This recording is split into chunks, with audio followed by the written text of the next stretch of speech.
Hey, good afternoon. This is Clay with Clay's AC and Auto Repair and Clay Motion here in Grand Rapids, Michigan. If this video is helpful, please give me nice comments. I appreciate that. Subscribe to my YouTube page. That's totally awesome as well. I very, very much appreciate that. You'll be able to see the great things that I do all the time. Mostly share this video because I think this is going to be information that is going to work over a wide gamut of things like RVs, motorcycles, vehicles, everything. It's going to be a long video and it's going to be a long intro, and I apologize about that, but it needs to be all said. So turn the volume down on your computer, let my videos play while you're working on your stuff. You want to send me any messages and you want to get them to me real quick, go ahead and go to my Facebook page, which is Clay's AC and Auto Repair, and send me the messages right there. Here we go. Okay, so what we're going to do is we're going to show you how to eliminate a draw. So if you've ever went out to your automobile in the morning time, went to start it up and the battery was dead, this will indicate that you either have a bad battery or that you have a draw. And more than likely, you're always going to have a draw on an automobile. They have a tiny amount, depending on if you have like a Cadillac Escalade, that's going to have a larger draw than say this Chevy truck that I'm going to show you. This information is perfect for just about anything with the battery and fuses and wires and everything, and we're going to show you how to eliminate that draw right here, or at least determine what it is. So when you go to take your vehicle to the service center, if you can't eliminate the actual problem, you can at least intelligently talk about what you have, and you don't get to run around by your mechanic if you don't know him. So what you're going to do is you're going to think about your electrical system in your car like a tree. Okay, so in a tree we have a root, a trunk, a limb, branches, and leaves, all right? So this is how I kind of laid it out. It's not exacting science, because in some situations, if you thought the trunk was, you know, your fuse box, it could also be part of your battery, depending on if you have like an amplifier or something like that. But we're going to go off the basis that you're probably working on a stock automobile that has absolutely nothing. You'll need your battery charged all the way up. That is very, very important for this test. You need a good battery.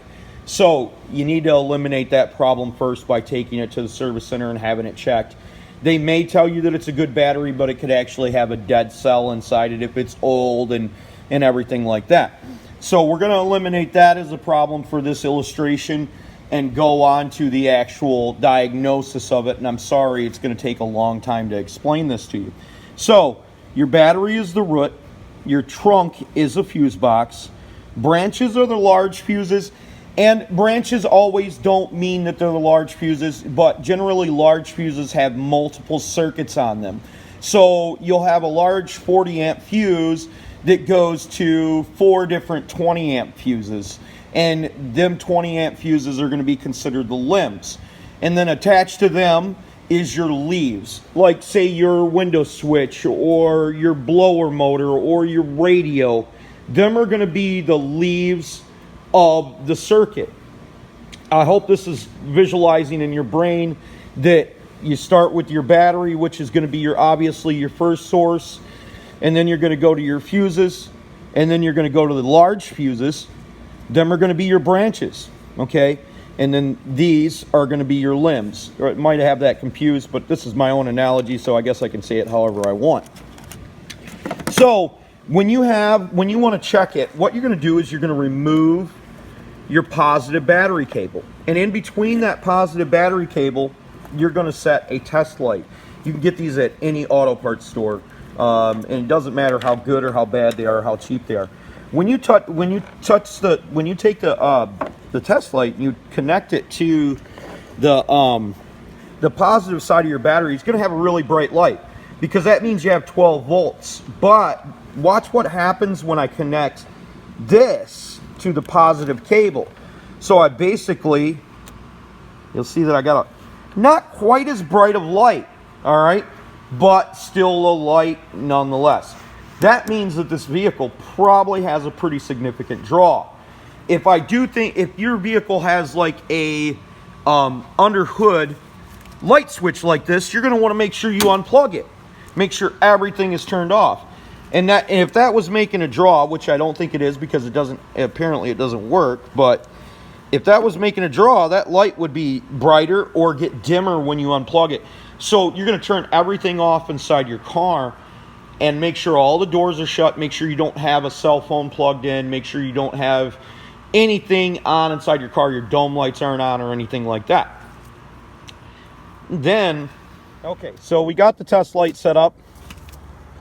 In a Chevy situation, this won't be the same for a Jeep or whatever, but if it doesn't have a little push button, just go ahead and latch the latch for the door so it thinks it's closed all the time.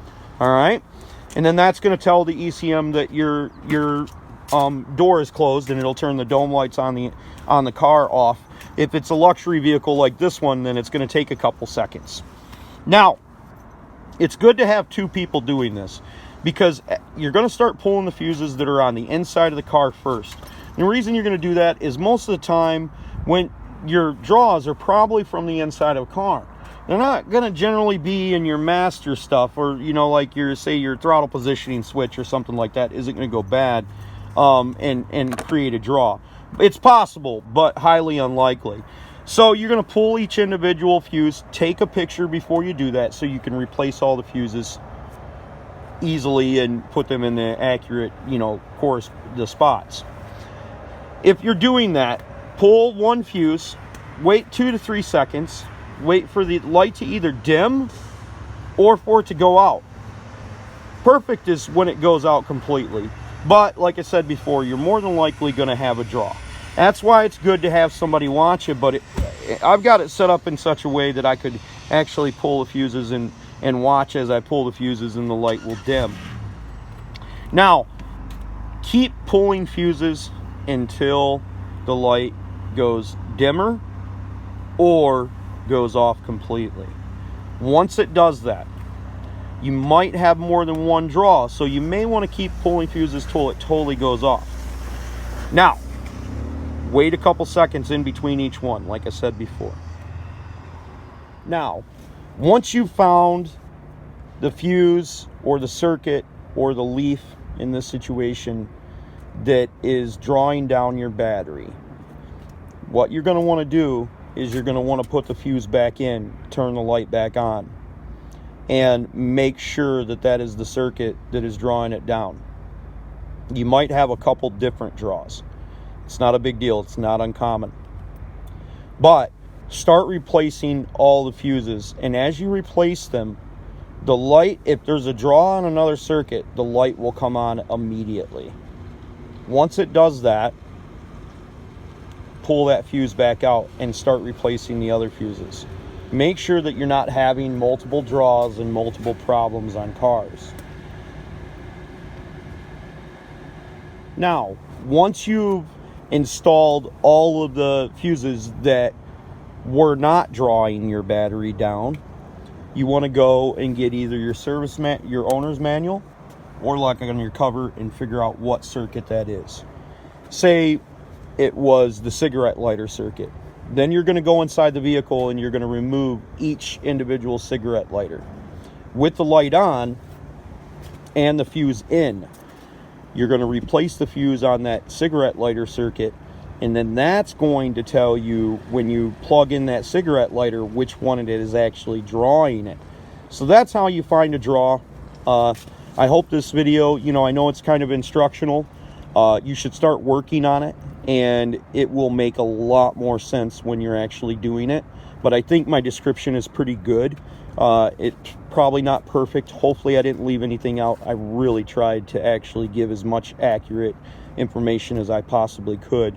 I wished I had a car here that had a bad draw that I could show you, and if I ever do, I will go through the steps and show you exactly how to do it. But I think the explanation is very good. Remember, share this video with people, because this is going to be super helpful. Even if you don't end up using it, it's good information to actually know and understand what us mechanics go through to be able to find a problem like a battery draw. It takes a lot of time. I can't even express how long this should actually take you, because it's very time intensive. But anyways, share my video, subscribe to my page. Don't be the next to them, be the first to you. You can't break what's already broken, so you might as well try to mess it up some more. God bless. Have a great day.